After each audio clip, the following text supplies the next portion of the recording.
Bonjour à toutes et à tous. Je suis ravi de vous retrouver afin d'évoquer avec vous, dans la lignée du post que j'avais pu faire sur LinkedIn, de mémoire, je crois que c'était lundi dernier, où j'avais un petit peu évoqué j'étais en train de regarder pour essayer de construire un petit outil de type chatbot qui puisse traiter de manière assez rapide en fait quelques questions avec une base documentaire en fait embarquée. Euh, voilà, l'idée, enfin, c'est pas d'avoir des solutions aussi pointues que ce que sont capables de faire certaines des solutions que j'ai pu essayer, notamment, enfin, aujourd'hui, celle que j'ai essayée, c'est Casus et j'ai eu une démo de Whitestacks relativement impressionnante. Là, c'est plutôt de vous montrer un petit peu ce qu'il est possible de faire, tout simplement avec des outils d'intelligence artificielle. Et surtout, je pense qu'il est pas forcément très compliqué d'arriver aujourd'hui à monter en fait, des petites interfaces qui vont vous permettre en fait, de répondre à certaines de vos questions avec de la documentation que vous allez en fait vous-même générer. Donc je pense que c'est franchement, je pense que c'est pas très très compliqué. Moi, je dispose pas de compétences informatiques qui sont oufissimes, mais avec le peu que j'ai en termes de base informatique, je vois qu'on arrive quand même à faire des choses qui sont intéressantes. Alors attention, tout ce que je fais là, c'est des prototypes, donc c'est pas je vous le dis encore une fois, on n'est pas du tout sur des outils qui sont ultra performants, et puis c'est pas forcément la vocation du site Les Formules du Patrimoine d'aller là-dessus. Mais c'est plutôt d'essayer puis de vous montrer un petit peu ce qu'il est possible de faire avec les différents outils que vous avez aujourd'hui sur le marché. Donc simplement, je vous rappelle, et puis après, enfin, à quoi sert le site Les Fourmis du Patrimoine, et puis ensuite, on abordera ce que je veux vous montrer. Alors, pour rappel, le site des Fourmis du Patrimoine, c'est quoi? C'est tout simplement un site internet qui est dédié à l'actualité en matière de fiscalité patrimoniale. Et dessus, eh bien, vous allez retrouver, en tant qu'abonné, de la veille, des articles qui vont traiter de la dernière jurisprudence. Ça peut être de la jurisprudence qui provient de juridiction du fond, ou du Conseil d'État, ou de la Cour de cassation. Et puis, bien évidemment, des commentaires, notamment des différentes instructions fiscales ou des dernières législations qui peuvent être un petit peu importantes, notamment comme la loi de finances, où on l'a fait la semaine dernière notamment. Puis vous trouvez un petit peu de vidéos. Et puis, bien évidemment, vous trouvez aussi sur le site des infographies. Vous en avez aujourd'hui un petit peu moins d'une centaine qui traitent en fait de pas mal de problématiques en matière de fiscalité. Ça va par exemple du traitement des plus-values professionnelles avec toutes les problématiques qu'on peut avoir, par exemple sur un article 151 7 sur l'appréciation des seuils, à d'autres sujets, notamment comme le 774 bis, où vous avez pu voir passer une petite infographie il n'y a pas très très longtemps.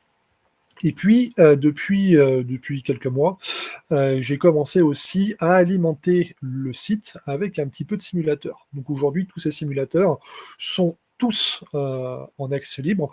Donc ce qui veut dire que pour le moment, vous n'avez pas besoin d'être abonné au site internet pour y avoir accès.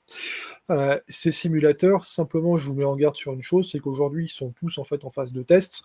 Donc certains peuvent faire des erreurs. Si c'est le cas, il ne faut pas hésiter à les remonter de façon à ce qu'on puisse les corriger. Mais bref, vous pouvez y avoir accès pour un petit peu avoir des approches un petit peu rapides sur tout un tas de sujets. Faites quand même attention à une chose, c'est que pour pouvoir les utiliser, ils fonctionnent tous d'une manière générale avec Chrome, et il faut penser à faire une chose, c'est que quand vous utilisez Chrome, il faut impérativement désactiver la traduction automatique, puisque si vous l'avez laissé, vous avez des simulateurs qui concrètement ne fonctionneront pas du tout. Bon, je ne vais pas vous faire l'énumération de tout ce que vous allez trouver en termes de simulateurs, mais c'est pas pour vous donner un petit ordre d'idée, vous allez avoir des simulateurs de calcul, qui sont plutôt des simulateurs d'approche rapide.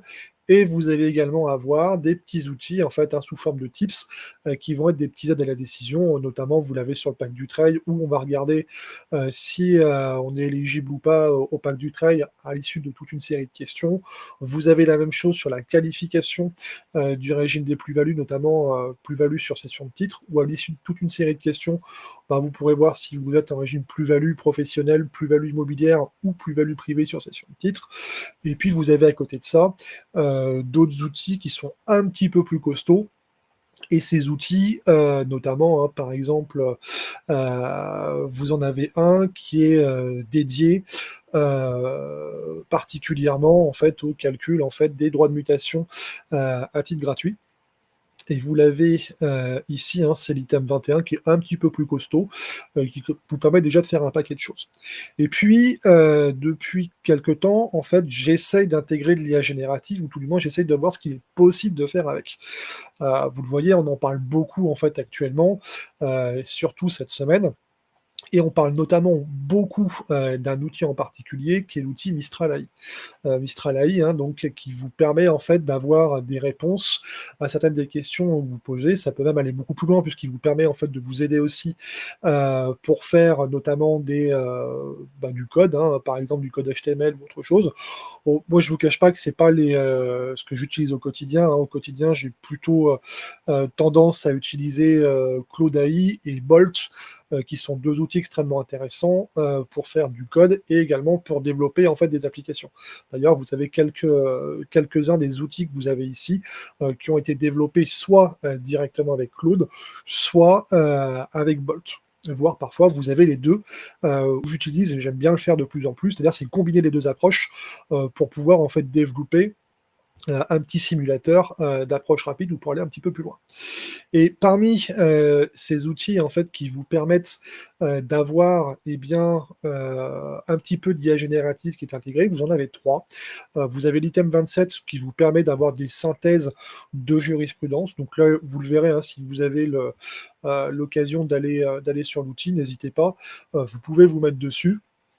Et vous allez copier-coller en fait une jurisprudence et vous allez le faire tourner et il vous fera en fait une synthèse un petit peu sous forme de fiche d'arrêt, d'un truc très synthétique, en vous rappelant systématiquement la question de droit qui a été posée et la solution qui est apportée. Faut pas vous attendre à un gros commentaire ou quoi que ce soit, c'est pas le but. L'idée c'est d'aller assez vite en fait sur la thématique qui est abordée par une jurisprudence en particulier et ça c'est un outil qui peut être relativement intéressant. Et puis vous avez deux petits outils, donc qui sont les items 28 et 29. L'item 28, c'est un chatbot fiscal. Très simplement, hein, pour vous expliquer un petit peu comment il a été fait, il a été construit avec Bolt. Bolt a construit l'interface et j'ai demandé à Bolt d'insérer la possibilité de faire des requêtes, notamment auprès de Mistral AI, pour pouvoir avoir des réponses qui sont plus ou moins pertinentes. Alors, pour l'utiliser, c'est assez simple, hein, il va falloir vous connecter en fait sur Mistral AI, et une fois que vous allez vous connecter sur Mistral AI, vous allez avoir un écran qui va être en fait un écran orange, et en haut à droite de votre écran, vous allez avoir un petit item, un petit onglet qui s'appelle Try It. Vous cliquez dessus, et ensuite, il faudra aller choisir la version en fait, gratuite de Mistral. Et sur votre gauche, vous allez avoir en fait, des items, dont un qui s'appelle Clé API. Vous cliquerez dessus, vous ferez générer une clé API. Et donc, ça vous permettra d'avoir ce qu'il vous faut pour utiliser en fait, les différents outils que je suis en train de vous présenter de manière assez rapide. Encore une fois, j'insiste, hein, faites attention, ils sont tous en phase de test, donc il y a des choses où ça demande de l'alimentation, et tout ne fonctionne pas forcément très très bien. D'accord? Mais c'est simplement pour vous montrer un petit peu ce qu'il est capable de faire. Donc lui, vous allez rentrer votre clé API, vous la sauvegardez, faites attention, elle ne fonctionne que pour vous. Hein. Donc moi, concrètement, je ne vois pas ce que vous rentrez, ça vous est dédié, et ensuite, vous pouvez l'utiliser un petit peu comme vous voulez, vous allez cliquer sur les items que vous souhaitez, et vous allez pouvoir, en fait, lui poser, en fait, tout un tas de questions. Par exemple, on va aller choisir les revenus fonciers, et on va lui dire une bêtise, peut-on déduire, hop, ça serait peut-être bien écrire, peut-on déduire des revenus fonciers les travaux de réparation d'une chaudière. Hop, faites envoyer. Il va tourner tranquillement dans son coin. Normalement, ça doit prendre à peu près moins d'une minute. Hein. Si ça dure un peu plus, ça veut dire qu'il y a eu un problème à un moment donné. Mais normalement, ça devrait être un petit peu plus rapide, et vous allez le voir, il va vous donner ensuite une réponse avec une base légale. Donc ici, il vous vise l'article 13 et l'article 31 du Code général des impôts.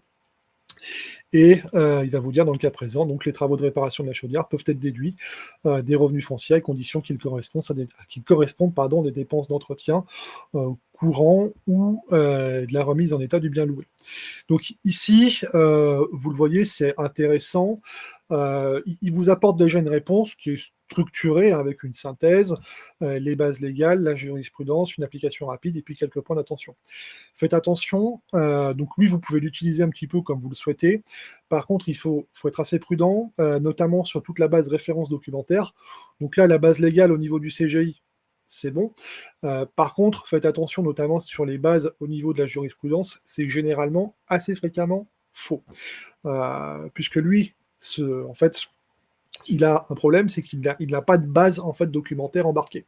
Donc comme il n'a pas de base, concrètement, ça veut dire que Mistral part un petit peu, cherche un petit peu comme il le souhaite, même si vous avez un prompt, hein, à la base de la création de ce chatbot pour le guider un petit peu en termes de réponses, mais vous le voyez, il est à peu près capable de faire des réponses qui vont à peu près tourner. Euh, Hop, on va juste copier-coller parce qu'on va la réutiliser.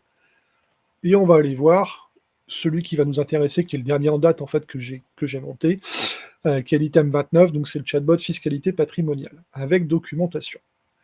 Alors, lui a une particularité, bon, hormis que pour l'instant il n'est pas forcément très très beau, mais il a une particularité, c'est qu'il a une base documentaire. Base documentaire, vous le voyez, qui est équipée de la manière suivante, vous avez des lois, vous avez des décrets, et vous allez retrouver, pour le moment, les instructions fiscales. Donc aujourd'hui, en termes d'équipement, il n'y a pas forcément, enfin la base documentaire, c'est pas non plus, elle n'est pas très grosse, hein, puisque je me suis amusé en fait à le monter.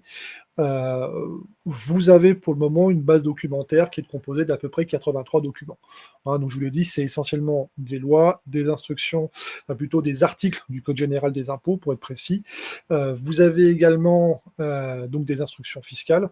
Je crois que dessus, il y a toute la base de mémoire, il y a toute la base BOFIP sur le Dutreil. Vous avez la quasi-totalité de la base BOFIP qui correspond aux revenus fonciers, vous avez la base BOFIP qui traite des différents régimes de plus-value professionnelle.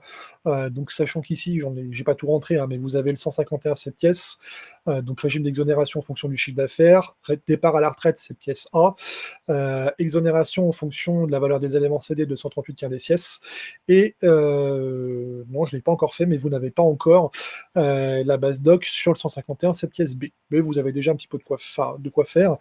Et vous avez également, autre élément qui est intéressant, vous avez en plus là-dessus la possibilité donc de consulter toute cette documentation. Donc vous avez ici documents, vous cliquez dessus et ça vous permettra d'aller regarder en fait l'intégralité de la doctrine administrative telle qu'elle a été renseignée dans la base documentaire. Donc pour l'instant, aujourd'hui, il est équipé d'une base documentaire statique. C'est-à-dire que la base documentaire ne s'actualise pas en fait au quotidien, même si on peut le faire, hein. C'est-à-dire que j'ai créé, et ça je pense que j'essaierai de l'implémenter dans pas longtemps, des petits robots qui sont capables de faire ce qu'on appelle du web scrapping, et donc de venir actualiser en fait toutes les 12 heures, notamment la composition de la base BOFIP. Donc pour l'instant, c'est pas le cas, hein, c'est pas un CRS, que je voulais voir un petit peu ce que ça donne, mais vous le voyez, c'est plutôt pas mal.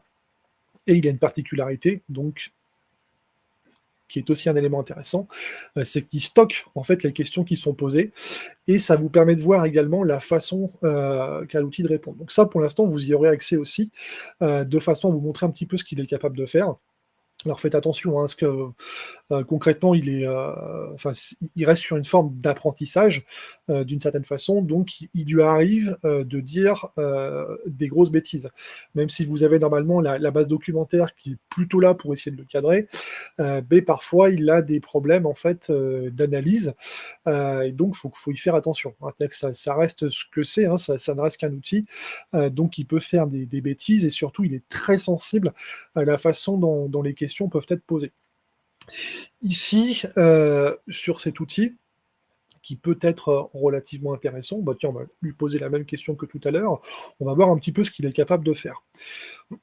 Donc, tu vois, vous avez toujours la même manip hein, dans la partie administration. Enfin, je pense que vous l'avez vu tout à l'heure, mais vous avez une partie qui est dédiée, notamment à la clé API. Donc, il faudra faire la même chose hein, que ce que vous avez vu tout à l'heure. Il faudra aller notamment sur Mistral pour récupérer, eh bien, la bonne clé API pour pouvoir la rentrer et utiliser correctement l'outil.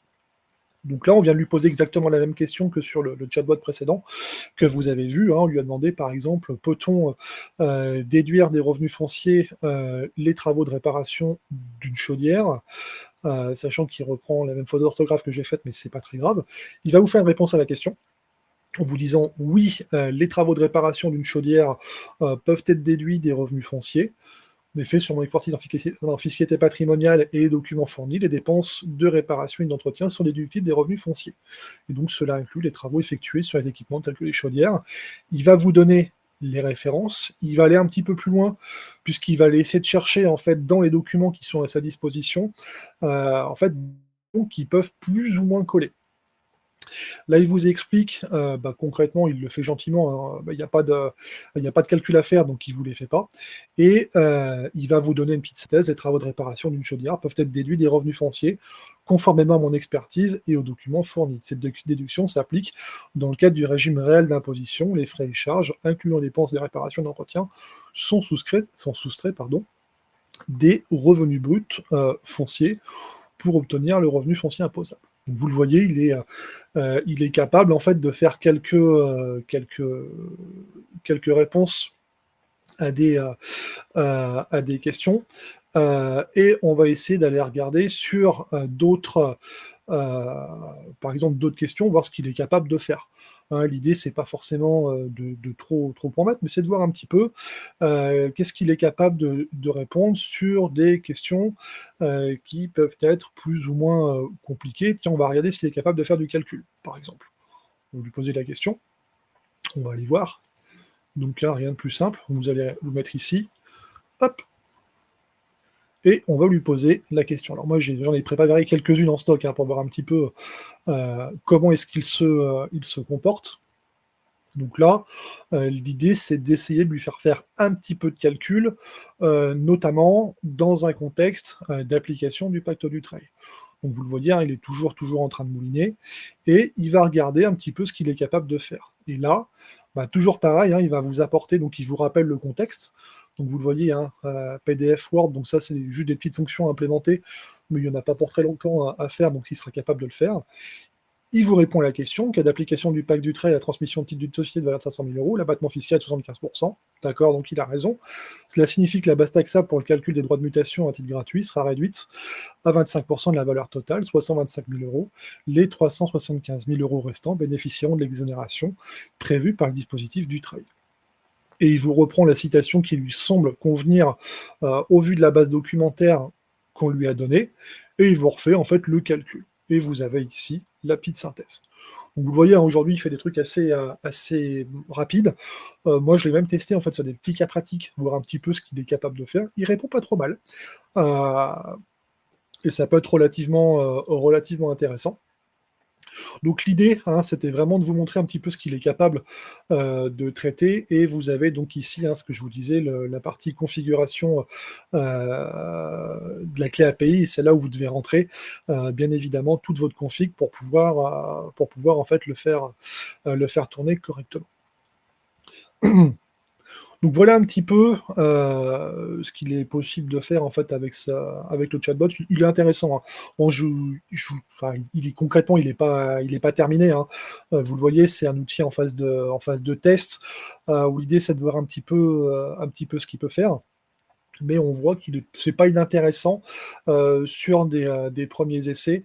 Bon, encore une fois, hein, l'idée c'est pas d'avoir quelque chose de très trapu, mais on voit qu'il y a quand même il y a des choses intéressantes à faire. Voilà. Bon. tout cas, pour ma part, je vous remercie. J'espère que vous aurez apprécié cette petite vidéo rapide. N'hésitez pas à faire des retours, hein, à m'indiquer si ça vous intéresse pas. Parce que je pense que je vais continuer de voir un petit peu ce qu'il est possible de faire avec de l'IA générative. Puis d'une manière générale, n'hésitez pas à aller utiliser, hein, les simulateurs qui sont à votre disposition.